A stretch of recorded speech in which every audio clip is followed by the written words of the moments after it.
The hum of the Void Runner Aegis was usually a lullaby to Jack's teller.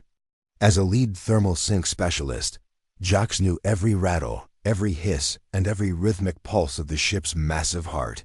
He lived by a simple code: stay out of the politics, keep the coolant flowing, and for the love of all things holy, never make eye contact with the High-Valen nobility currently occupying the guest spires. The High-Valen weren't just aliens. They were 7 foot tall, bioluminescent perfection, with a penchant for vaporizing anyone who disrupted their ethereal flow. But today, the lullaby had turned into a death metal scream. An emergency beacon, flashing a violet hue he'd never seen in a decade of service, tore him from his bunk. This wasn't a standard reactor leak. The structural integrity of the Aegis was groaning in a way that sounded like a giant being snapped in half. Jack scrambled into his grease-stained jumpsuit, his heart hammering against his ribs like a trapped bird. He reached for his multi-tool, but his hands were shaking. He had to get to the upper observation deck, a place forbidden to low-born technicians. The summons on his datapad was absolute. It was signed with the royal seal of the Empress herself. Jack sprinted through the pressurized glass corridors, his heavy work boots clanging against the pristine white alloy floors. He was a man of the machine, a dirty-handed human in a world of stardust and silk. He didn't belong here, and he knew it. As he neared the grand doors of the observation suite, the ship lurched violently, gravity flickered. The inertial dampeners groaned and gave out for a split second. Jax was thrown forward, stumbling through the automated doors just as they hissed open. The room was bathed in a blinding, rhythmic gold light. The Empress, Zelera the Unattainable, stood at the center of the chaos, her back to the door, trying to stabilize the command console. "Hold on before we get into the real stuff, I want to know. What are you doing at this exact moment while hearing my voice? I love seeing your answers down below in the comments." Jax's feet slid on the polished floor. He reached out blindly, desperate for something to anchor him as the ship tipped 60 degrees. His fingers found purchase on something soft, firm, and warm. He gripped tight, hauling himself upright with the strength of a man who spent his days pulling heavy levers. The silence that followed was more terrifying than the alarms. The ship leveled out, but the air in the room suddenly felt like it had been sucked into a vacuum. Jax looked up. His hand was still firmly planted on the iridescent, silk-clad hypno. Lower than that, the literal royal backside of the most powerful being in the quadrant. The Empress froze. Her bioluminescent markings, usually a calm blue, flared into a jagged, angry crimson. She turned slowly, her neck twisting with predatory grace. Her eyes were like twin supernova, burning with a mix of shock and absolute unadulterated fury. Jax felt the blood drain from his face. He was a dead man. He was worse than a dead man. He was the human who had just committed the ultimate intergalactic felony. "Human," she hissed, her voice vibrating through the very floorboards. "Do you realize that for less than this, I have extinguished entire star systems?" Jax's mind went blank. He wanted to apologize, to scream, to run, but his hand felt like it was glued to her. The sheer audacity of the situation had paralyzed his motor functions. He stared at her, then down at his hand, then back at her glowing, murderous face. The fate of Earth, the ship, and his own neck hung by a single terrified thread. The air in the observation suite didn't just feel cold, it felt sharp. Every breath Jax took felt like inhaling microscopic shards of glass. He could feel the heat radiating from Empress Zelera's skin through the thin biosilk of her gown. His fingers, calloused from years of gripping plasma torches and heavy-duty wrenches, looked impossibly dark and rugged against her shimmering, iridescent form. I, Jax stammered, his voice cracking like a dry reed. He finally managed to yank his hand away, as if her skin had suddenly turned into molten lead. He stumbled backward, his boots squeaking embarrassingly loud on the pristine floor. He tripped over a raised cooling vent and collapsed into a heap, staring up at the 7-foot-tall monarch who looked ready to erase his molecular signature from existence. Xylera didn't move, she didn't strike him. She simply stood there, her chest rising and falling in a rhythmic, terrifying grace. The crimson glow of her bioluminescent markings began to pulse faster, a sign of her escalating heart rate. To any other species, it was a warning of impending death. To a human, it looked like a flickering neon sign in a dark alleyway, beautiful but dangerous. "You touch the sovereign of the seventh nebula," she whispered, her voice a low, melodic thrum that vibrated in Jax's marrow. "You laid hands upon the divine vessel. In my culture, human, the punishment for such a transgression is not merely death. It is the systematic dismantling of your lineage. Starting with you." Jax gulped, his throat bone dry. "Your Majesty, the gravity, the dampeners failed. I was just trying to not crack my skull open. And you chose me as your anchor?" She stepped forward, her long, elegant limbs moving with a fluidity that defied physics. She hovered over him, her shadow engulfing his smaller, stockier frame. "Of all the inanimate objects in this room, of all the reinforced consoles and safety rails, you reached for the Empress?"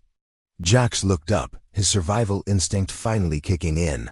He wasn't a diplomat, he was a mechanic. He dealt in cause and effect.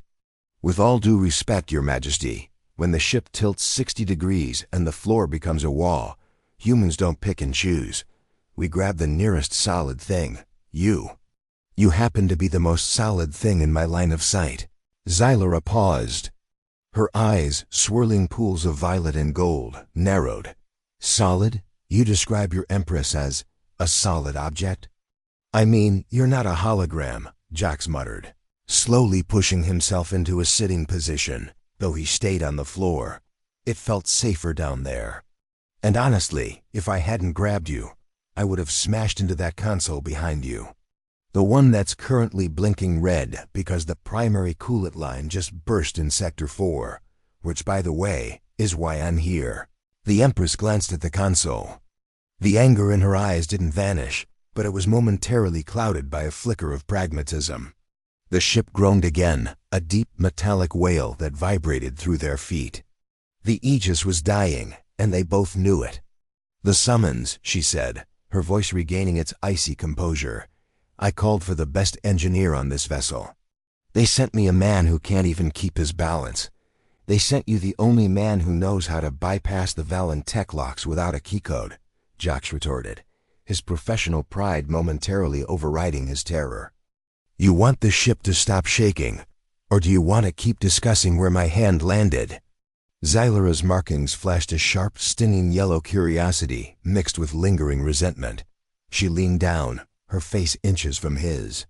He could smell something like ozone and crushed lily. "Fix the ship, human," she hissed. "But do not think for a moment that your accident is forgotten. You are currently a walking corpse. Whether you stay that way depends entirely on how quickly you can stop us from imploding." She turned back to the viewscreen, but Jax noticed something. The crimson glow on her lower back, where he had touched her, wasn't fading like the rest of her markings. It was lingering, a bright, concentrated heat map of his handprint. As Jax scrambled to the primary interface, his mind raced. He had a job to do, but he couldn't shake the feeling that the Empress wasn't just angry. There was a vibration in the room, a frequency he'd never felt before. It wasn't the ship, it was her. And then, the lights went completely black. The darkness wasn't just the absence of light. It was a physical weight. On a High-Valen ship, total power failure meant the containment fields were failing. Jax felt his heart hammering against his ribs. He couldn't see his own hand in front of his face, but he could hear the Empress. Her breathing had changed. It was no longer a regal, controlled rhythm. It was sharp, jagged, and, was that fear? "Human," her voice drifted through the void, stripped of its icy command. "The luminescence. My internal dampeners. They are failing with the ship's core." Jax didn't waste time. He reached into his utility belt and clicked on his industrial-grade shoulder lamp. A beam of harsh, artificial white light cut through the shadows, landing directly on Xylera. She looked diminished. Without the golden glow of the suite's ambient power, Her skin had turned a pale, translucent silver. Her bioluminescent markings were flickering like a dying neon sign. "Don't move," Jax commanded, his voice suddenly steady. In the dark, with the machine breaking down, he was no longer a lowly technician, he was the master of this domain. "If the main bus is down, the floor sensors are offline. One wrong step and the gravity plates will invert. You'll be flattened against the ceiling. I am an Empress," she hissed, though there was a tremor in her tone. "I do not take orders from. You're a passenger on a sinking rock right now." Jax interrupted, his boots clanking as he shuffled toward the primary manual override. "Hold still. I need to bypass the thermal regulator, or we're both going to be flash frozen in 3 minutes. He reached the console, his light dancing over crystalline circuits and organic fiber optics. It was a mess. The High-Valen tech was beautiful, but it was temperamental like a racehorse that decided to stop running in the middle of a fire. Jax pulled a plasma cutter from his belt. "What are you doing?" Xylera demanded, her eyes catching the reflection of his lamp. "That is sacred geometry. You cannot simply cut into it." "Sacred geometry doesn't keep the oxygen flowing," Jax grunted. He sparked the cutter, the blue flame illuminating his sweat-streaked face. "I'm rerouting the emergency cells. It's going to be loud, and it's going to smell like burnt ozone. Just stay where you are." As he worked, the ship gave another sickening lurch. The floor beneath them groaned, tilting at an impossible angle. Jax braced himself against the console, but the Empress, deprived of her species' natural gravitational tethering, lost her footing. She let out a short, undignified gasp as she slid across the slick floor toward the jagged edge of a shattered bulkhead. Jax didn't think. He dropped his cutter and lunged. He caught her by the waist, his momentum carrying them both into the corner of the command dais. This time, there was no accidental touch. He had his arms wrapped firmly around her middle, pulling her flush against his chest to keep her from sliding into the abyss of the lower decks. The silence that followed was heavy. Jax could feel the incredible heat radiating from her core, High-Valen defense mechanism. She was burning up, her body trying to compensate for the loss of environmental control. "You," she whispered, her face inches from his. In the harsh white light of his shoulder lamp, her violet eyes were wide, reflecting a human for the first time not as a servant, but as a savior. "You touch me again. With such violence. It's called a tackle, Your Majesty," Jax panted, his lungs burning. "Usually involves less paperwork than a royal execution." He looked down and realized his hands were once again pressed against her, this time clutching her ribs, his fingers digging into the soft fabric of her gown. He started to pull away, but to his absolute shock, her hand, long, cool, and trembling, reached up and gripped his forearm. "Do not," she breathed. "The cold, it is coming, your species." "You are so warm," Jax froze. A human's body temperature was a fever to most High-Valens, but in a freezing ship, he was a literal heater. The Empress of the 7th Nebula was huddling against a grease monkey for warmth. But then, a deep, rhythmic thrumming started beneath their feet. It wasn't the engine. It was something else. A sound that shouldn't be happening. "Jax," she whispered, using his name for the first time. "Why is the floor breathing?" Jax felt the vibration through the soles of his boots before he heard it. It wasn't the mechanical whine of a failing turbine or the hiss of a coolant leak. It was a low, organic thrumopulse that felt like a giant heartbeat beneath the deck plates. He looked down, his shoulder lamp cutting through the gloom, and saw the floor panels subtly rippling. "That's not the ship," Jax whispered, his grip tightening instinctively on Xylera's waist. "The Aegis is a hybrid vessel, but the hull is supposed to be inert alloy. This feels like muscle." Xylera's grip on his forearm became painful, her long fingers digging into his skin. Her bioluminescence flared a panicked, jagged violet. "The living core," she breathed, her voice trembling. "My ancestors. They didn't just build this fortress. They bound a Void-Stalker to the superstructure. If the power fails completely, the binding seals break." Jax felt a chill that had nothing to do with the failing life support. You're telling me we're currently inside a giant, starving space monster that's waking up because the electricity went out? It is the source of our F-tile drive, she replied, her face pressed closer to his chest as the ship groaned again. This time, it sounded like a literal roar of hunger. Without the dampeners, it perceives us not as its masters, but as parasites. The floor suddenly bucked. A massive, obsidian-colored tendril burst through the seam of the deck plates, just inches from Jax's feet. It was covered in a thick, translucent ichor that smelled like old copper and ozone. The tendril lashed out, smashing a nearby navigation console into scrap metal. "Move!" Jax yelled. He hoisted the Empress up, ignoring the royal protocol that usually dictated he shouldn't even breathe the same air as her. He swung her behind a reinforced titanium support pillar just as a second tendril tore through the ceiling. Dust and debris rained down. Jax shielded Zillera with his own body, feeling the sharp sting of metal shards peppering his back. He didn't flinch. In the engine rooms of Earth-standard haulers, he'd survived plasma blowouts and gravity collapses. This was just another Tuesday, only with more glowing royalty involved. "Jax, you're back, you are leaking red fluid."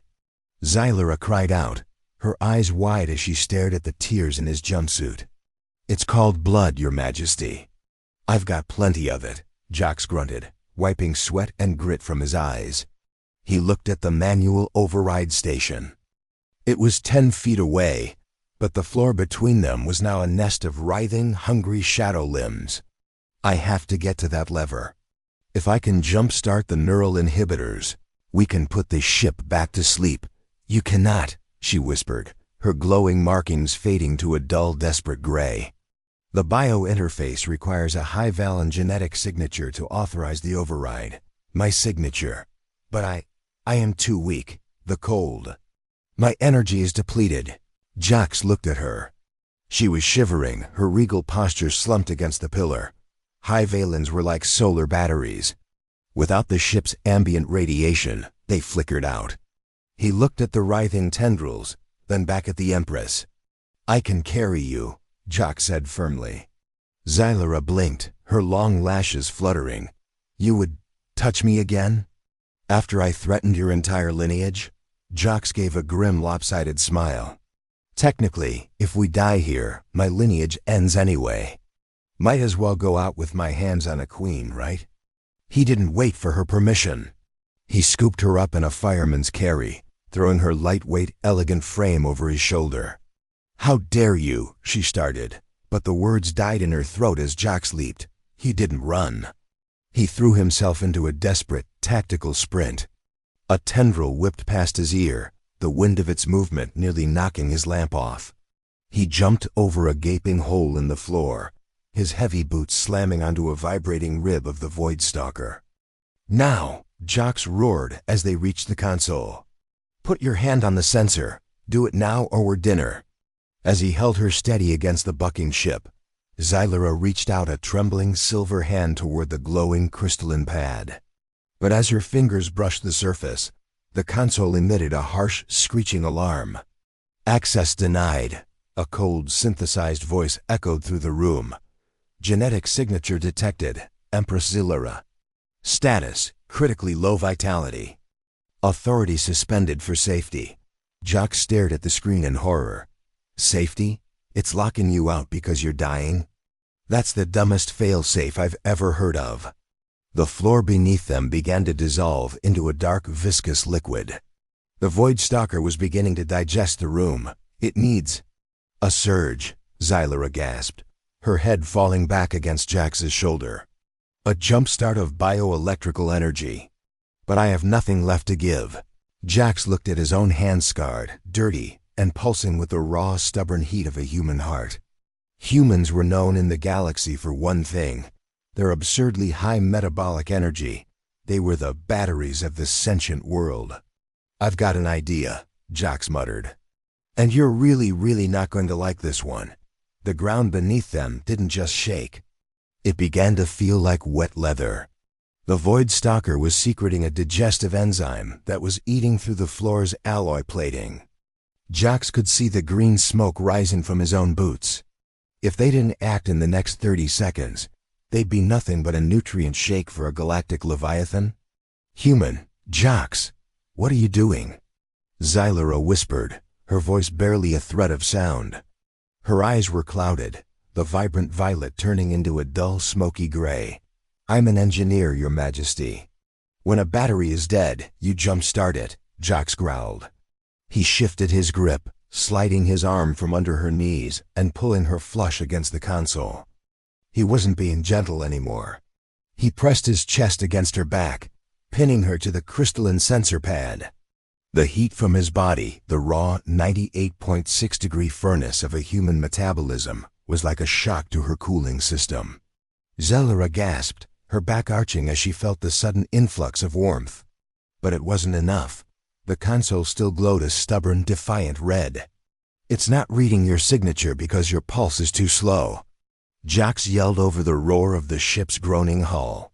"I need to get your heart rate up, fast." He didn't have a defibrillator.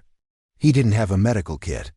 All he had was the most human thing in the universe: adrenaline and sheer, unadulterated audacity. Jax leaned in, his mouth inches from her pointed silver ear. "Listen to me, Xylera. If we get out of this, I'm going to tell every dock worker from here to the Orion Belt that the great Empress of the High-Valen smells like a damp basement when she's scared." The insult hit her like a physical blow. Xylera's head snapped back, her eyes flashing with a spark of indignant rage. "You, insolent monkey." And Jax continued, his voice dropping to a low, teasing rasp. "I'm going to tell them that you're actually quite soft. Not royal at all. Just another passenger who couldn't handle a little turbulence." He felt her heart skip, then thud hard against his chest. The bioluminescent markings on her neck began to glow a furious burning orange. Her blood was pumping now. Her High-Valen pride was doing what the ship's heaters couldn't. "How dare you!" she shrieked, her hand slamming against the sensor pad with newfound strength. "I will have your tongue pulled from your..." Beep. "Genetic signature confirmed," the ship's computer chimed. "Empress Xylera. Vitality surging. Override initiated." A massive wave of blue static erupted from the console, rippling outward like a solar flare. The writhing black tendrils in the room suddenly recoiled, shrieking in a frequency that shattered the remaining glass in the suite. The floor beneath them solidified instantly, the Void-Stalker's consciousness being forced back into a chemically induced slumber by the ship's neural inhibitors. The lights flickered, then roared back to life in a warm, golden hue. The artificial gravity stabilized with a gentle thrum. Jax let go of her immediately, stumbling back and nearly tripping over his own feet. He was breathing hard, covered in soot, blood, and the slime of a space monster. Xylera stood at the console, her chest heaving, her markings still glowing that intense, vibrant orange of pure fury. She turned to face him. The silence in the room was deafening. The danger was gone, but Jax realized he might have just traded one monster for another. "You," she whispered, her voice trembling not with cold this time, but with an emotion Jax couldn't quite identify. "You insulted the divine lineage. You mocked the crown." Jax wiped a smear of grease from his forehead. "I saved the crown's life. I figured the crown could handle a little trash talk if it meant not being dissolved into acidic goo." Xylera stepped toward him. She was a head taller than him, glowing with the full power of the restored ship. She looked magnificent, terrifying, and utterly alien. She reached out a long, slender hand, and for a second, Jax thought she was going to choke him. Instead, she placed her palm flat against his chest, right over his pounding human heart. "It is still so loud," she murmured, her eyes searching his. "Your species. You are like walking stars, so much heat, so much noise." Jax swallowed hard. "Yeah, well, we're high maintenance." Suddenly, the doors to the observation suite hissed open. A squad of High-Valen royal guards, clad in shimmering white armor and wielding pulse lances, burst into the room. "Your Majesty!" The lead guard shouted, leveling his lance at Jacques. "Step away from the beast. We detected a physical assault on your person." Jacques raised his hands, his heart sinking. Well, it was a good run, he thought. But Xylera didn't move. Her hand stayed on Jacques' chest, her fingers brushing the torn fabric of his jumpsuit. She didn't even look at the guards. "Lower your weapons," she commanded, her voice returning to its cold, imperial perfection. "This human has not assaulted me." The guards hesitated. "But the biosensors, my lady." They recorded unauthorized contact repeatedly. Xylera turned her head just enough to give the guards a look that could freeze a sun. He was performing a manual recalibration of my internal systems. It is a human technique. Highly effective. She looked back at Jacques, a tiny, almost invisible smirk playing at the corners of her mouth. "However," she continued, "he is still a clumsy, arrogant creature. Take him to the Royal Medical Bay, heal his wounds, and then bring him to my private chambers. We have unfinished business regarding his reports to the dock workers." Jacques' eyes widened. "Wait, Your Majesty, I was just—" "Go, Jacques, tell her," she whispered, leaning in so only he could hear. "Before I change my mind and let you see what a solid object really feels like when it hits you." As the guards escorted him out, Jacques caught one last glimpse of her. She was looking at her own hand, the one that had touched his heart. And she was shivering again, but the ship's heaters were working perfectly. But as Jacques entered the elevator, the ship gave a strange, rhythmic shudder. Not the Void-Stalker. This was something else. A proximity alert from the deep space sensors. "Sir," one of the guards muttered into his comms, his face turning pale. "The Valen exile fleet. They found us. And they aren't here for the Empress." The elevator ride to the Royal Medical Bay felt like an eternity. Jacques stood flanked by two High-Valen guards who looked at him like he was a particularly interesting species of mold. He could still feel the phantom warmth of Xylera's hand on his chest. But the guards' words, "the Valen exile fleet," echoed in his mind, louder than the ship's restored hum. "Hey, Shiny," Jacques said, nudging the guard to his left. "What's the deal with these exiles? I thought the Empress had the whole quadrant under her thumb." The guard didn't even turn his head. "The exiles are those who refuse the living core's binding. They believe the High-Valen should be predators, not shepherds. To them, the Empress is a weak link. And a human on board? You're just a stain they'll want to bleach out." Before Jacques could respond, the elevator doors slid open, not to the medical bay, but to a scene of absolute chaos. The ship's secondary hangar was visible through the reinforced glass of the promenade, and it was crawling with jagged matte black boarding pods. The exiles weren't waiting for an invitation. They had punched through the Aegis's shields while the Void-Stalker was throwing its tantrum. "Change of plans, human," the guard hissed, his pulse lance humming to life. "The medical bay is compromised. You stay behind us or you die. Those are the orders." "I'm an engineer, not a backpack," Jacques snapped. He reached into his jumpsuit and pulled out his heavy-duty magnetic wrench. It wasn't a pulse lance, but in the hands of a man who'd spent years fighting stubborn bolts, it was a formidable blunt force instrument. Suddenly, the lights flickered red. A voice boomed over the intercom, not the smooth computer voice, but the Empress herself. Her tone was no longer regal, it was a battle cry. "All decks, prepare for close-quarters engagement. Protect the core. If the exiles reach the neural interface, the Aegis becomes a weapon of mass destruction. Do not let them take the bridge." The promenade window suddenly shattered as a boarding pod breached the outer hull nearby. The decompression alarms shrieked, and Jacques felt the air being sucked out of his lungs.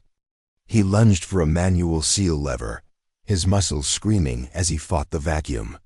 He slammed the emergency bulkhead shut just as three figures in jagged, spiked armor vaulted from the breach. They were Valen, but twisted. Their skin was a sickly bruised purple, and their eyes glowed with a frantic, unstable light. They moved with a twitchy, unnatural speed. The royal guards engaged immediately, beams of violet light clashing against the exile's kinetic blades. Jacques watched, mesmerized by the brutality, until he noticed one exile slipping past the fray. The intruder was heading straight for the service lift, the one that led directly to the Empress's private chambers. "Hey! Spiky!" Jacques roared. The exile turned, a cruel, jagged blade extending from his gauntlet. He hissed, a sound like steam escaping a pipe, and lunged. Jacques didn't have a shield. He didn't have armor. He had a human's fight-or-flight response, and today he was tired of running. He swung the magnetic wrench with every ounce of frustration he'd built up since the ship started tilting. The heavy metal caught the exile in the side of the helmet with a sickening crunch. The alien spun, disoriented. Jacques didn't stop. He tackled the creature, using his weight to pin it against the vibrating bulkhead. "You're on the wrong ship, buddy." Jacques grunted, slamming his elbow into the exile's throat. The alien's strength was immense, but Jacques had monkey strength, the leverage-based power of a species that evolved to climb trees and build skyscrapers. He twisted the exile's arm until the kinetic blade hummed and died. But as the exile fell, a small circular device rolled from his belt. It was pulsing with a rhythmic, golden light, the exact same frequency as the Empress's markings. Jacques picked it up and his blood went cold. It wasn't a bomb. It was a tracker. And it wasn't pointing toward the bridge. It was pointing directly at him. The exiles weren't here for the Empress.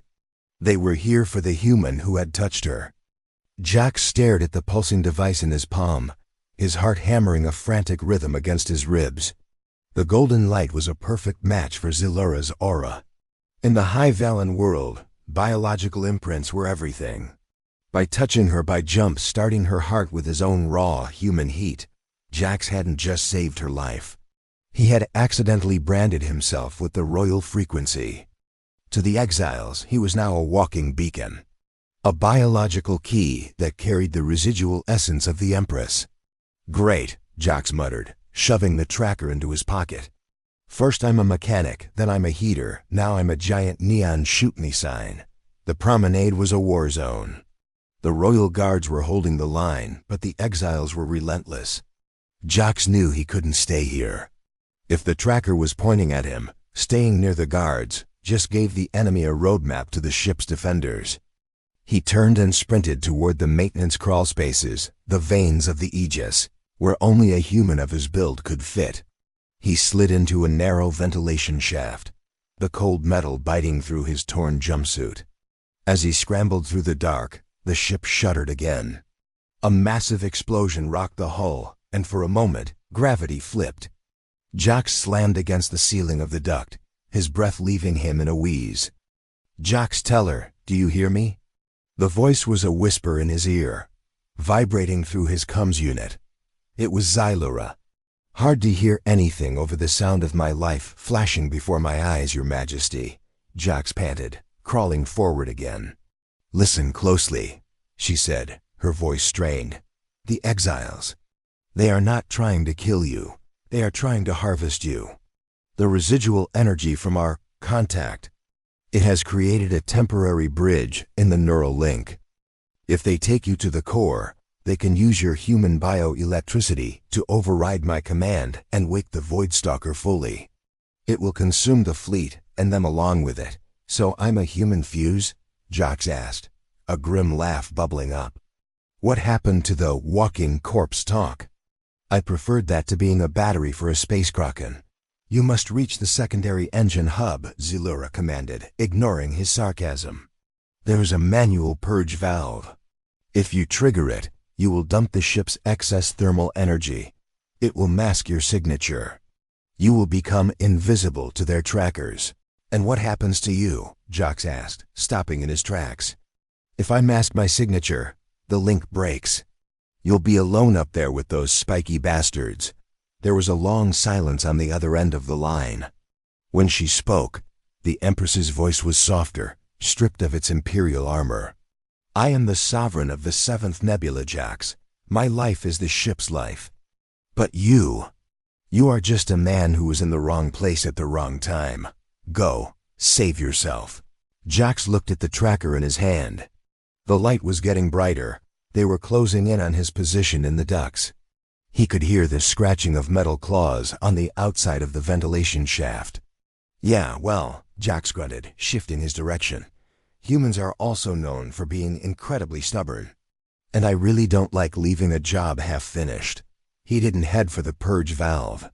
He headed for the royal chambers. He burst out of a ceiling vent into Zelila's private sanctum, just as the doors were being battered down by an exile ram. The room was beautiful, filled with floating water globes and crystalline plants, but it was a cage.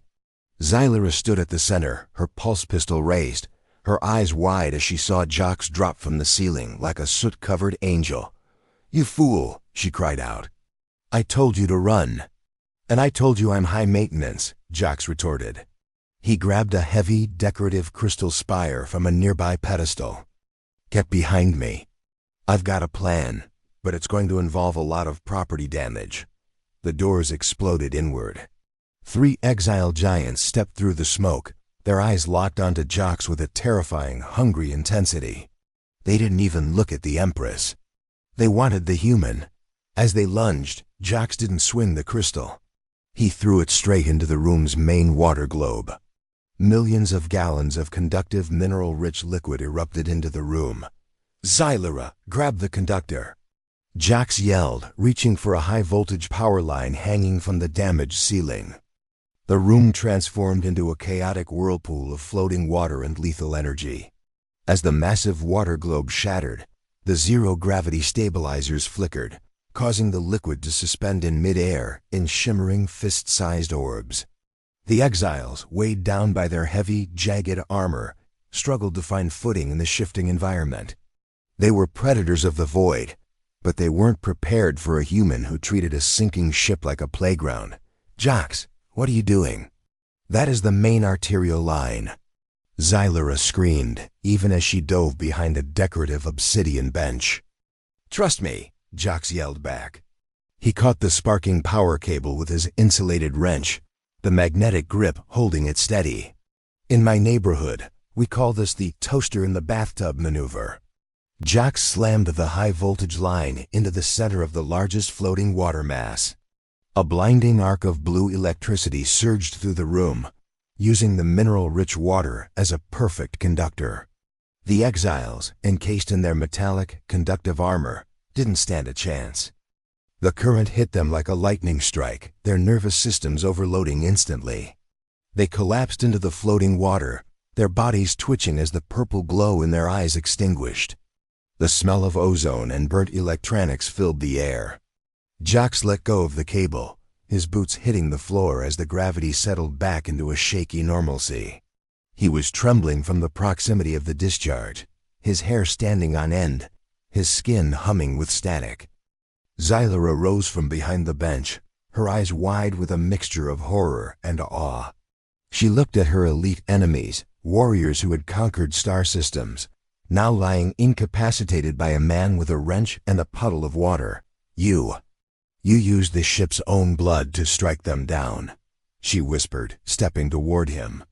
Her own markings were pulsing a deep, resonant violet, the color of ultimate respect among her kind. "That was not a tactic," Jax tell her. "That was madness." "Welcome to humanity, Your Majesty," Jax panted, wiping a smear of soot from his cheek.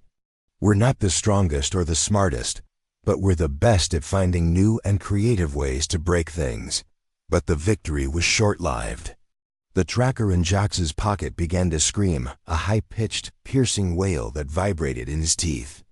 On the view screen behind the Empress, the exile fleet wasn't retreating. Instead, 3 more boarding pods slammed into the hull of the Aegis, much closer this time. "The surge," Zelira gasped, her face turning pale. "The electricity you just unleashed, it didn't mask your signature. It amplified it. You just sent a flare into the dark, Jax. Every exile on this ship now knows exactly where the source is." Jax looked at the fallen warriors, then at the doors that were already beginning to hiss as more reinforcements arrived. He realized his toaster trick was a one-time deal. He was out of tricks, out of breath, and rapidly running out of ship. Then we stop playing defense, Jack said, his voice dropping into a low, dangerous growl. He turned to Xylera, his eyes burning with a sudden desperate resolve. You said the only way to control the Void-Stalker is through the neural interface, right? And it won't let you in because your vitality is too low? Xylera nodded slowly. Yes, it requires a surge of life force I no longer possess. Jack stepped closer, entering her personal space without hesitation. He reached out and grabbed her hands. They were cold, dangerously cold. Then we don't use yours. We use mine. All of it. Jack's no, she breathed, realizing his intent. A human heart cannot withstand the neural link. The Void-Stalker's mind is a hurricane. It will burn your consciousness to ash in seconds. Better to go out as a supernova than a guttering candle, Jax replied. He pulled her toward the hidden elevator that led directly to the living core. If they want a battery, I'm going to give them one they can't handle. As the elevator descended into the glowing, fleshy depths of the ship's heart, Jax felt the heat rising. The Void-Stalker was awake, and it was hungry. But as he looked at Xylera, he saw something in her eyes he hadn't seen before. It wasn't pity. It was a connection that transcended species. If we don't make it, Jax whispered as the doors began to open. We are humans and High-Valens, Xylera interrupted, her grip on his hand tightening. We do not make it. We conquer it. The doors slid back, revealing a chamber made of pulsing, translucent veins and a central pedestal of pure, white light. And standing between them and the pedestal was the exile warlord himself, a titan of shadow and rage. The warlord, a colossus known as Varkas the Hollow, stood nearly 8 feet tall. His armor wasn't just metal. It was fused into his very skin, a jagged exoskeleton of void-hardened obsidian. He didn't carry a pulse lance or a blade. His hands ended in long vibrating talons that hummed with the same frequency as the ship's dying engine. Around him, the living core of the massive beating heart of the Aegis throbbed with a sickly bruised light.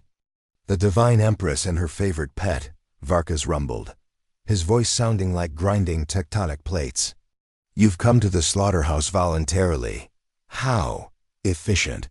Xylera stepped forward, her regal stature returning even in her weakened state. Varkas, you seek to wake a power you cannot control. The Void-Stalker will not serve a traitor. It will only consume. It will consume you, Varkas hissed. And then, with the human's primitive, thumping heart as the catalyst, I will bridge the gap. I will turn this fortress into a god. He lunged. Varkas moved with a speed that defied his massive bulk.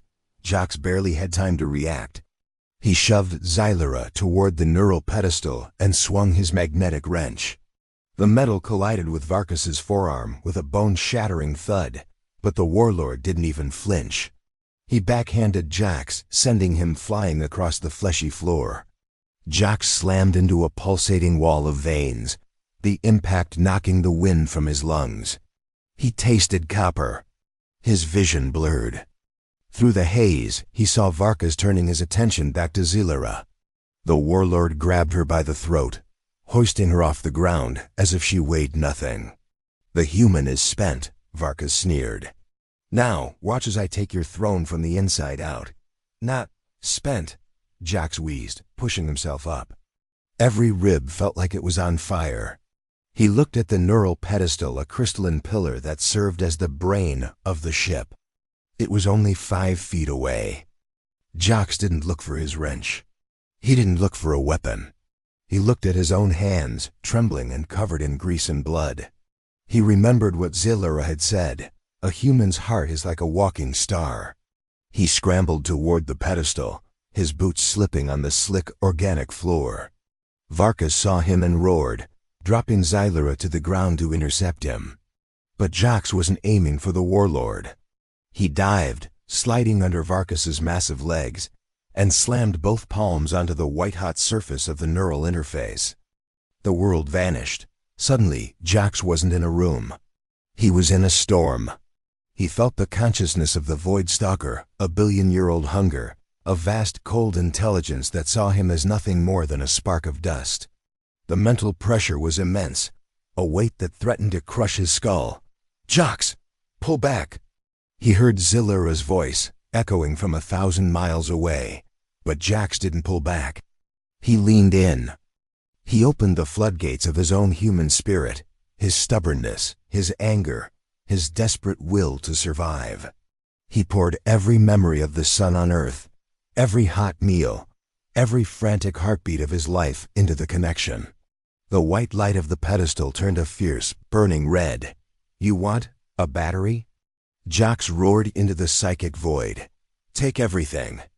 The Void-Stalker recoiled. It had never felt anything like a human before. It was used to the cool, calculated logic of the High-Valen. Now it was being flooded with raw, chaotic emotion and a metabolic heat that felt like a forest fire.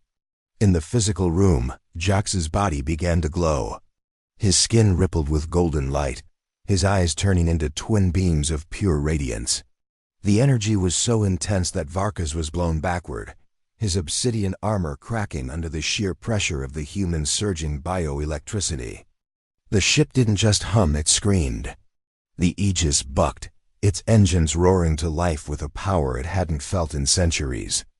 On the viewscreen, the exile boarding pods were being physically ejected by the hull plates, as if the ship itself were shivering them off like fleas, but Jax was dying. He could feel his heart fluttering, unable to keep up with the demand. His nervous system was frying.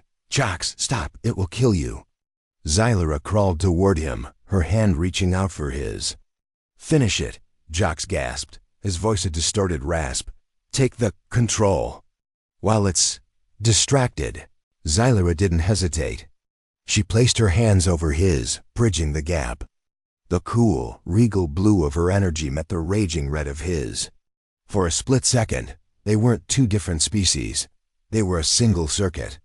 A massive shockwave of violet light erupted from the pedestal. Varka's the Hollow was vaporized instantly, his ashes scattered into the ship's vents. The Void-Stalker fell silent, the ship leveled out. The battle was over. But Jax Teller went limp. The light in his eyes flickered once, then went dark. He slumped forward into Zillura's arms, his heart finally, mercifully, stopping. The silence in the core chamber was absolute. The violent thrumming of the Void-Stalker had softened into a gentle, rhythmic purr, like a predator finally tamed. Zillura cradled Jax's head in her lap, her silver skin stained with his soot and blood. She pressed her ear to his chest. Nothing. The walking star had gone cold. "No," she whispered, her voice cracking. "You do not get to leave, human. Not after you insulted my lineage.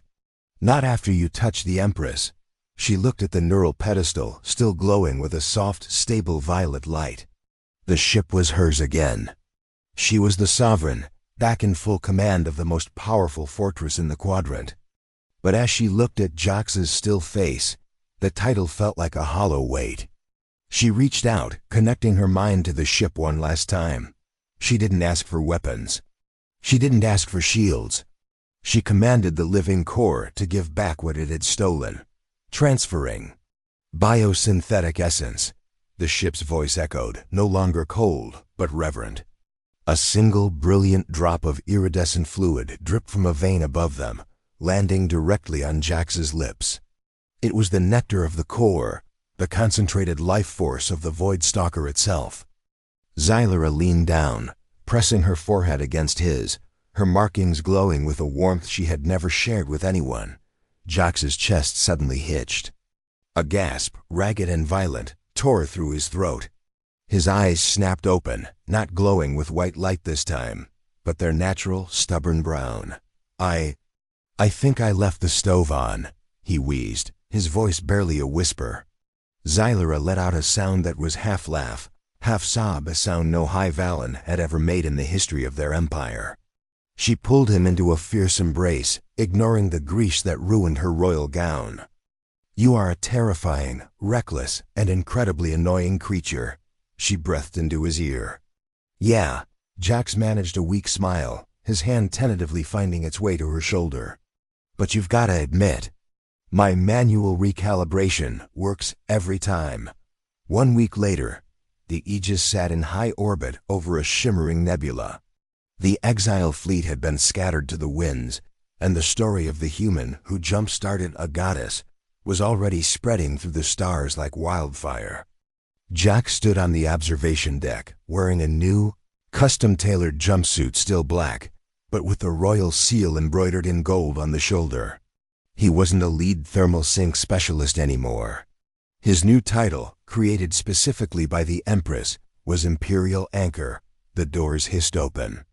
Xylura stepped onto the deck, her presence as commanding as ever, but her markings flared a soft, welcoming pink as she saw him.